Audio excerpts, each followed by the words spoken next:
Primera parte, capítulo 4. Detección y prevención de enfermedades. Uno de los objetivos principales de la atención a la salud es prevenir la enfermedad o detectarla en etapas lo suficientemente tempranas de forma que la intervención sea más eficaz. En los últimos 50 años, se han realizado notables progresos hacia este objetivo. Están disponibles pruebas de detección para muchas enfermedades comunes, lo que incluye pruebas bioquímicas, por ejemplo, colesterol, glucosa, pruebas fisiológicas, por ejemplo, medición de la presión arterial, curvas de crecimiento, estudios radiológicos, por ejemplo, mastografía, densitometría ósea, y pruebas citológicas, por ejemplo, estudio de Papeniquelau. Las intervenciones preventivas eficaces han ocasionado una reducción notable en la mortalidad por muchas enfermedades, sobre todo en aquellas de tipo infeccioso. Las medidas preventivas incluyen el asesoramiento con respecto a las conductas de riesgo, vacunaciones, fármacos y, en situaciones poco comunes, intervenciones quirúrgicas. Los servicios preventivos, incluyendo pruebas de detección, intervenciones preventivas, asesoramiento, son diferentes de otras intervenciones médicas porque se aplican de manera proactiva a individuos sanos en lugar de utilizarse en respuesta a un síntoma, signo o a un diagnóstico. Así, la decisión de recomendar pruebas de detección o intervenciones preventivas requiere de evidencia particularmente amplia de que las pruebas e intervenciones son prácticas y eficaces. Como las estrategias poblacionales de detección y prevención deben tener un riesgo extremadamente bajo y una razón aceptable de beneficios /riesgo, la capacidad de dirigir dichas pruebas a individuos que con mayor probabilidad desarrollaron enfermedad podría permitir la aplicación de métodos potencialmente más amplios, con mayor eficacia. A la fecha, existen varios tipos de datos que predicen la incidencia de la enfermedad en un individuo asintomático. Asimismo, los datos del genoma humano han recibido la mayor atención, al menos en parte porque las mutaciones en los genes de alta penetrancia tienen implicaciones notables para la atención preventiva. Las mujeres con mutaciones en los genes BRCA o BRCA2, los dos principales genes de susceptibilidad para el cáncer mamario identificados hasta la fecha, tienen un incremento significativo en el riesgo de cáncer mamario y ovárico, de 5 a 20 veces. Las recomendaciones para detección y prevención incluyen oophorectomía profiláctica y resonancia magnética nuclear de mama, pero ambos procedimientos se consideran como causantes de lesión para las mujeres con riesgo promedio de cáncer. Algunas mujeres optan por la mastectomía profiláctica para reducir de manera espectacular su riesgo de cáncer mamario. Aunque la proporción de enfermedad común explicada por genes de alta penetrancia parece ser relativamente pequeña, 5 a 10% de la mayor parte de las enfermedades, las mutaciones son poco comunes cuando tienen relación con genes de penetrancia moderada y con variantes de genes de baja penetrancia, lo que también contribuye a la predicción del riesgo de la enfermedad.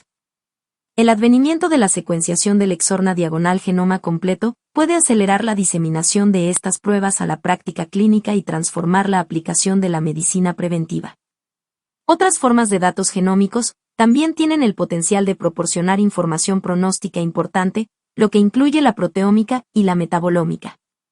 Estos son campos que se encuentran en etapas tempranas del desarrollo y que aún no se han incluido en la práctica clínica. Los estudios de imagen y otros datos clínicos también pueden integrarse al modelo de estratificación del riesgo, conforme se incrementa la evidencia, con respecto a la capacidad predictiva de esta información y la factibilidad de su recolección. Todos estos datos también pueden ser útiles para predecir el riesgo de lesiones por la detección o prevención, como el riesgo de una mamografía con un resultado positivo falso. Hasta el grado en que esta información pueda incorporarse en la detección personalizada y estrategias de prevención, también podría mejorarse su aplicación y eficiencia. Además de los avances en la predicción del riesgo, existen otros factores que probablemente favorecerán la importancia de la detección y prevención en el futuro cercano. Se han desarrollado nuevas modalidades de imagen que prometen la detección de cambios a niveles celulares y subcelulares, lo que incrementa en gran medida la probabilidad de detección temprana con mejoría de los resultados. La comprensión rápida y creciente de las vías biológicas subyacentes al inicio y progresión de muchas enfermedades comunes tienen la posibilidad de transformar el desarrollo de intervenciones preventivas, lo que incluye a la quimioprevención. Además, la detección y prevención ofrecen la promesa de mejorar la salud y reducir los costos del tratamiento de las enfermedades, un aspecto que ha ganado la atención nacional con el crecimiento continuo de los costos en los servicios de salud. En este capítulo se revisan los principios básicos de detección y prevención en la atención médica primaria. Las recomendaciones para trastornos específicos, como las enfermedades cardiovasculares, diabetes y cáncer, se presentan en los capítulos dedicados a dichos temas. Principios básicos de la detección. Los principios básicos de la detección de enfermedades en la población fueron publicados por la Organización Mundial de la Salud en 1968, cuadro 4A1. En términos generales, la detección es más eficaz cuando se aplica a enfermedades relativamente comunes que representan la mayor carga de la enfermedad, cuadro 4A2. Las 5 principales causas de mortalidad en Estados Unidos son cardiopatías, neoplasias malignas, accidentes, enfermedades cerebrovasculares y enfermedad pulmonar obstructiva crónica. Así, muchas estrategias de detección se dirigen a estas enfermedades. Desde una perspectiva de salud global, tales trastornos son prioridades, pero el paludismo, desnutrición, SIDA, tuberculosis y violencia también representan una carga significativa de enfermedades. Contar con un tratamiento eficaz para las enfermedades en etapas tempranas ha demostrado ser difícil para algunos trastornos comunes. Por ejemplo, aunque la enfermedad de Alzheimer es la sexta causa de muerte en Estados Unidos, no existen tratamientos curativos. Y no hay evidencia de que el tratamiento temprano mejore los resultados. La falta de centros para el diagnóstico y tratamiento constituye un reto particular para los países en vías de desarrollo, los cuales pueden cambiar las estrategias de detección, lo que comprende el desarrollo de métodos para valorar y tratar, como los utilizados para la detección de cáncer cervicouterino en algunos países. Un periodo de latencia largo con la fase preclínica al momento de iniciar el tratamiento temprano incrementa la posibilidad de curación, un dato que es una característica distintiva de muchos cánceres. Por ejemplo, la polipectomía evita la progresión a cáncer de colon. De la misma forma, la identificación temprana de hipertensión o hiperlipidemia permite las intervenciones terapéuticas que reducen el riesgo a largo plazo de eventos cardiovasculares o cerebrovasculares. Por el contrario, la detección de cáncer pulmonar ha demostrado ser más difícil, porque la mayor parte de los tumores no son curables para el momento en que se detectan con radiografía de tórax. Sin embargo, la duración de la fase preclínica también depende del nivel de resolución de las pruebas de detección, y esta situación ha cambiado con el desarrollo de la tomografía computarizada, CT.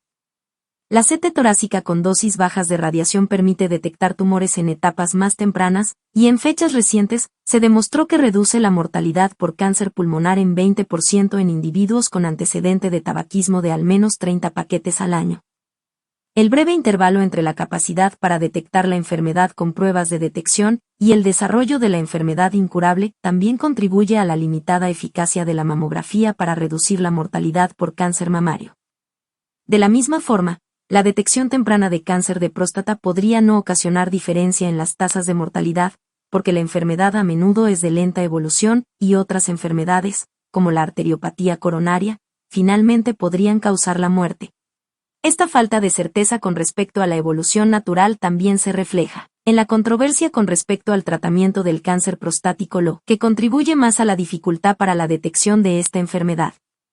Por último, los programas de detección pueden representar costos económicos significativos, que deben considerarse en el contexto de los recursos disponibles y estrategias alternativas para la mejoría de los resultados para la salud. Métodos para la medición de los beneficios para la salud, como las intervenciones de detección y prevención, se recomiendan para individuos asintomáticos. Se mantienen elevados estándares para demostrar una relación favorable de riesgo-beneficio antes de su implementación. En términos generales, para demostrar la eficacia de las pruebas de detección e intervenciones preventivas, se aplican los principios de la medicina basada en evidencias, donde el método ideal son los estudios clínicos con asignación al azar y grupo testigo, RCT, con resultados de mortalidad.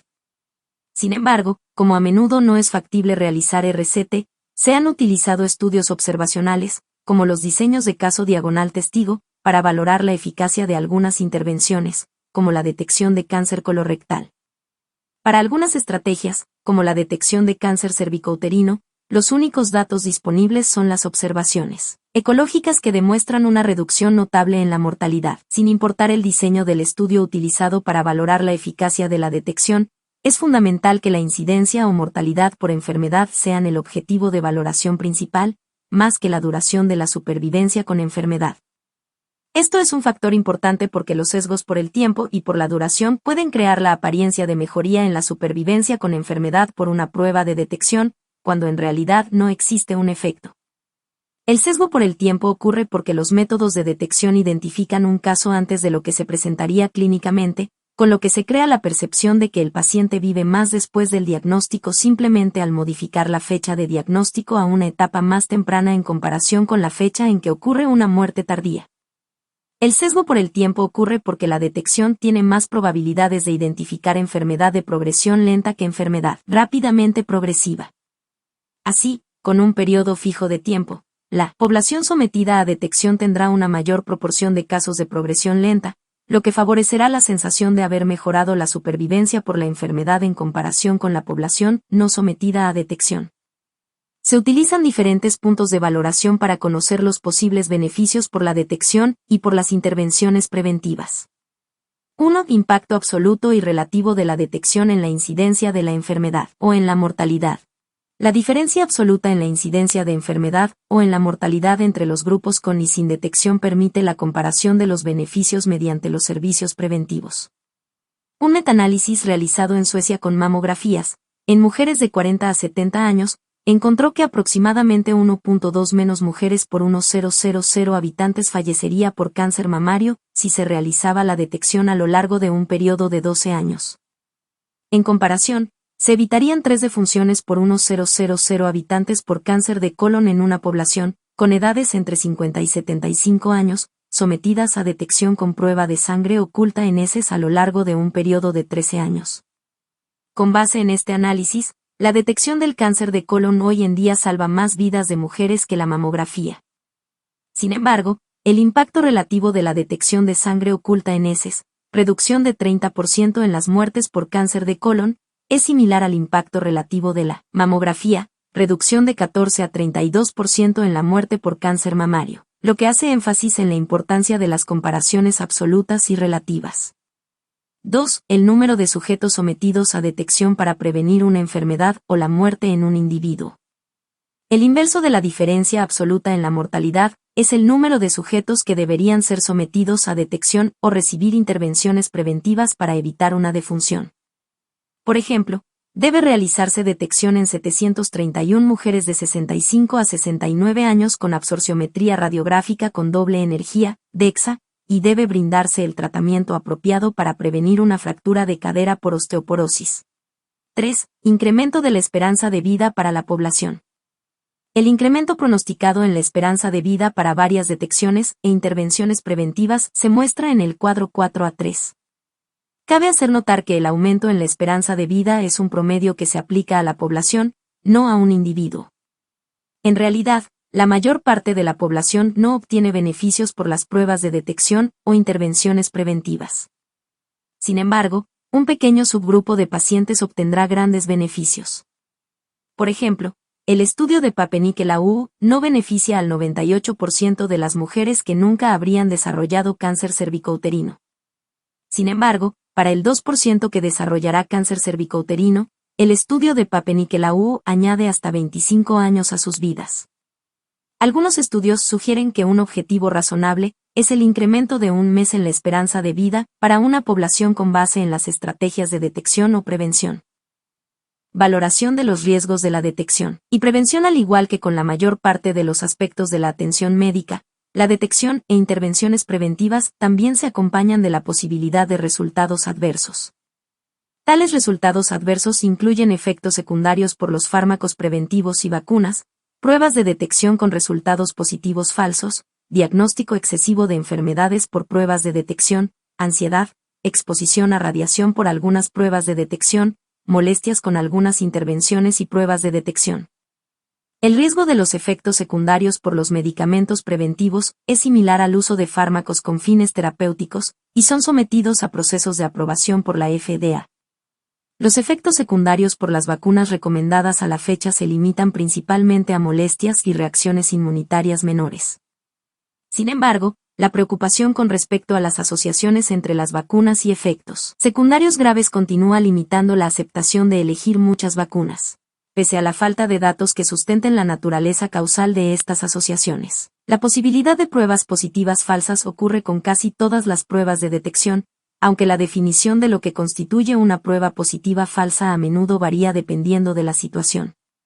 Para algunas pruebas, como la mamografía de detección y la CT de tórax de detección, ocurre un resultado positivo falso cuando se identifica una anomalía que no es maligna, lo que requiere de biopsia diagnóstica o vigilancia a corto plazo. Para otras pruebas, como el estudio de Pape-Nicolau, ocurre un resultado positivo falso porque la prueba identifica una amplia variedad de estados potencialmente premalignos, con solo un pequeño porcentaje de lesiones que progresan a cáncer invasivo.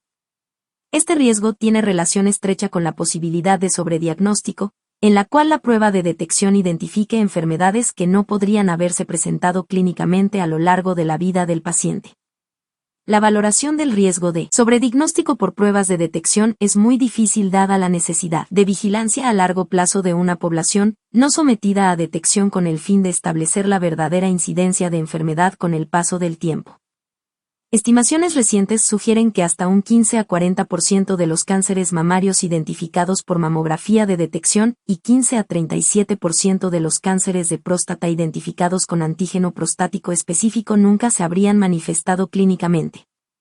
Las pruebas de detección también tienen la posibilidad de crear ansiedad innecesaria, en particular en combinación con resultados positivos falsos. Aunque varios estudios han documentado el incremento de la ansiedad a lo largo del proceso de detección, pocos datos sugieren que esta ansiedad tenga consecuencias adversas a largo plazo, lo que incluye las conductas en detecciones subsiguientes.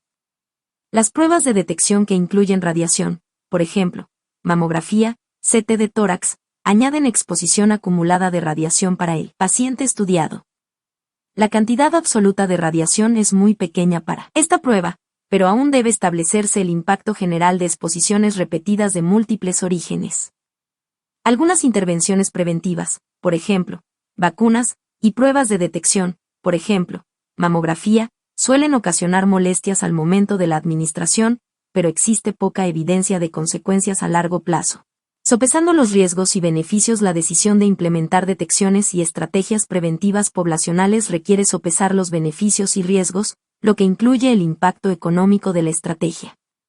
Los costos incluyen no solo los gastos por la intervención en sí misma, sino también el tiempo destinado al trabajo, los costos que son consecuencia de resultados positivos falsos o de eventos adversos y los riesgos potenciales. La rentabilidad típicamente se valora al calcular el costo por año de vida salvado, con ajustes para el impacto en la calidad de vida de diferentes intervenciones y estados patológicos. Ejemplo, calidad de vida ajustada por años. Por lo general, se considera rentable una estrategia que tiene un costo inferior de $50,000 a $100,000 estadounidenses por año de vida salvado ajustado para la calidad de vida.